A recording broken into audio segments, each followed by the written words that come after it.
we are working on a full setup and move-in. The house is still a little bit under construction, so our client brought everything over and set it on the counters for us.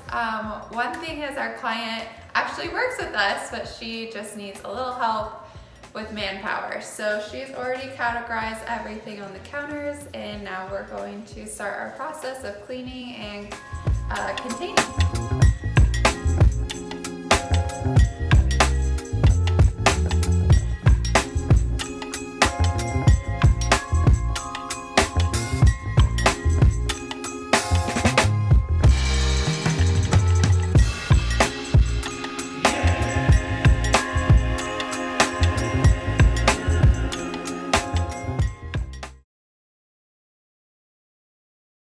When we start our space planning, we want to start with what we know. Things like pots and pans go on each side of the stove top.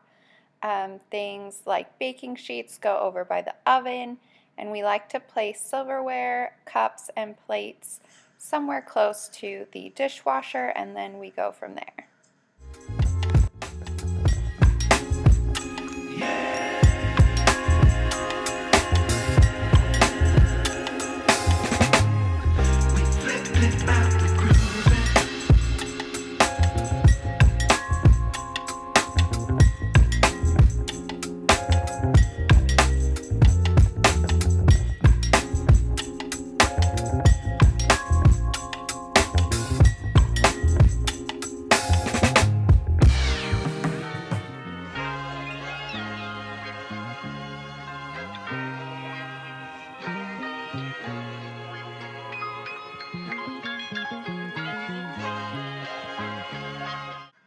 One thing we always recommend is matching your lids to all of your Tupperware and your water bottles. Somehow we always end up with extras. Okay, so one of the biggest mistakes we see in a kitchen is not pulling your shelves down. A lot of times contractors don't drill all the holes in your cabinets. We recommend finding a handyman or doing it yourself to get all the peg holes, but if you do not have that, we still like to try and pull all of your shelves down so that everything is more accessible.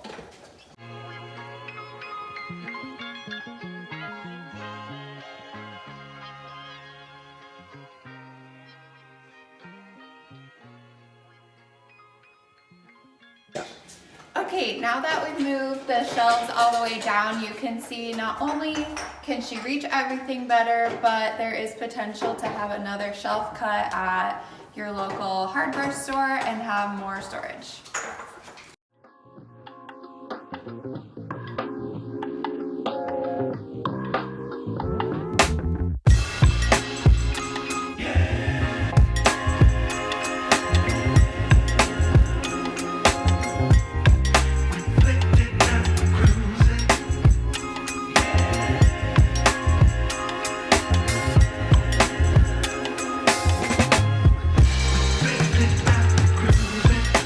While the rest of the team works on the kitchen, we have one team member that is working on decanting spices. We special ordered these Neat Method blacktop spice jars, and they are so pretty, and we will show you how to do it.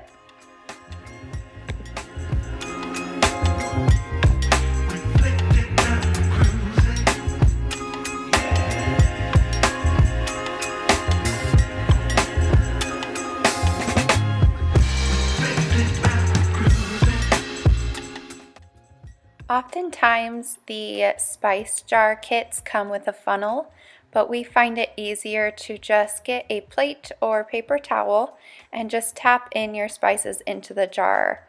If you use the funnel, a lot of times you'll have to clean it after each one, and it can take a very long time. Once you transfer the spice into the jar, just set it aside and put that spice behind it so that you can go back and label after the fact. Today, our client had a lot of different types of spices, so we decided to print our own labels instead of using a label pack, and we will show you what it looks like. They turned out really beautiful, but there are a lot of pre-made options if you don't have a label maker.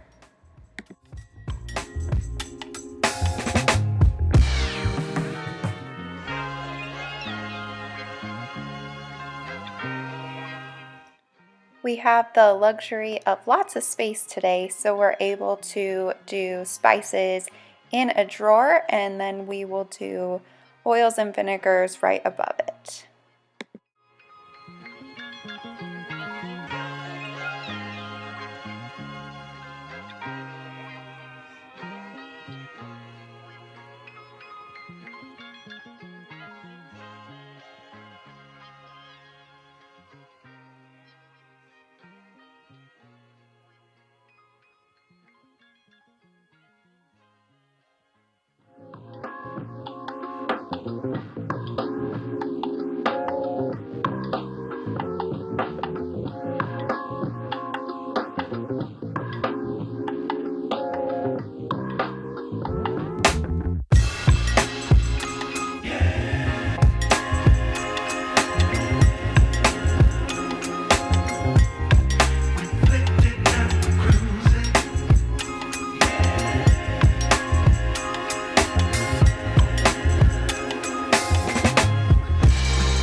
Now the team is just finishing up in the kitchen, so we are going to start on the pantry. We already cleaned the space, so we are going to start categorizing all the food and space planning all of our zones. In the pantry, we want to zone all of our categories so that we know exactly what we have in the pantry and there is less buying redundancies.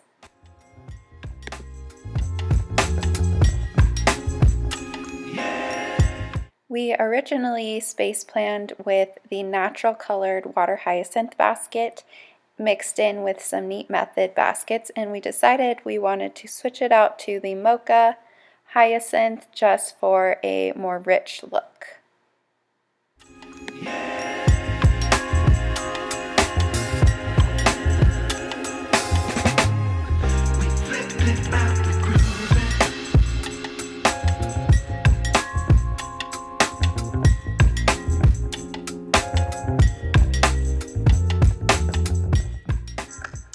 Our client already had a bunch of OXO, and so we are just going to wash it, make sure everything is nice and clean.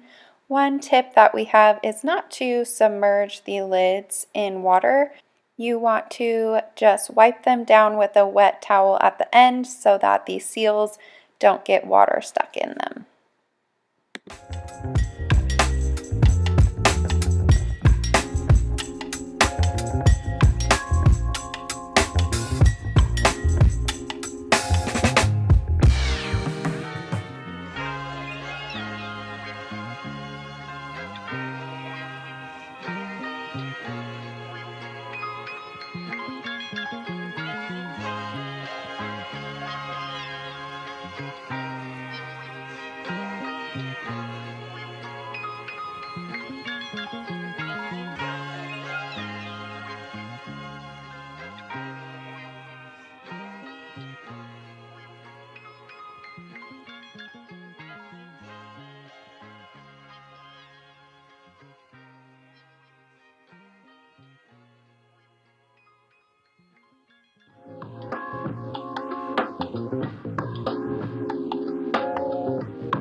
As you can see, Annie is labeling all of the multi-purpose bins. These are medium-sized multi-purpose from the Container Store, and they are our favorite way to store cans. It really uses the vertical space, and if they're labeled properly, they're very easy to use.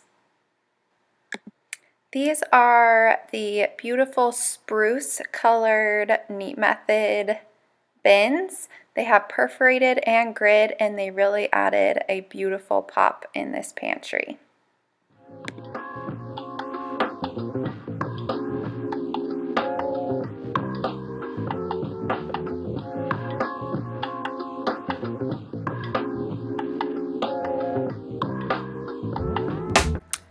We are all finished for the day. We have used multi-purpose Mocha Hyacinth, spruce Neat Method baskets, a bunch of OXO and cereal OXO, and of course our handy bins for some backstock at the top. Here we use Montana jars and Mocha Hyacinth as well for a drink station. Of course, we love a good turntable. It makes it easier to access all of these things. This turntable is for breakfast condiments, so syrups and honeys and spreads. And this one is for just sauces and different jars.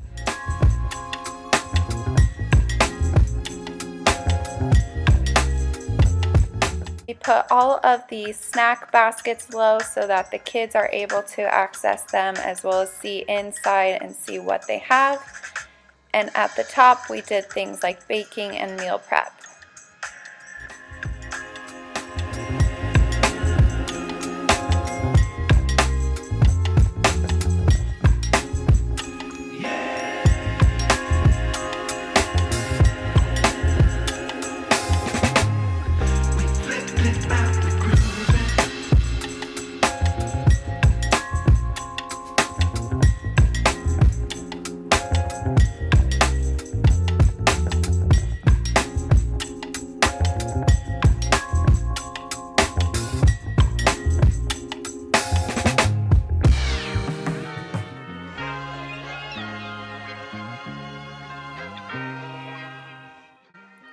Alright, we are all done for today. It took us about 6 hours to complete this project, both kitchen and pantry. Hope you enjoyed this video and found it helpful. As you can see, we bring way more product than we ever actually use on a job, which is why hiring a professional can be so helpful. But if you don't have that luxury, just go ahead and measure and buy all the goods. Thanks for watching. Please like and subscribe and let us know what you would like to see more of.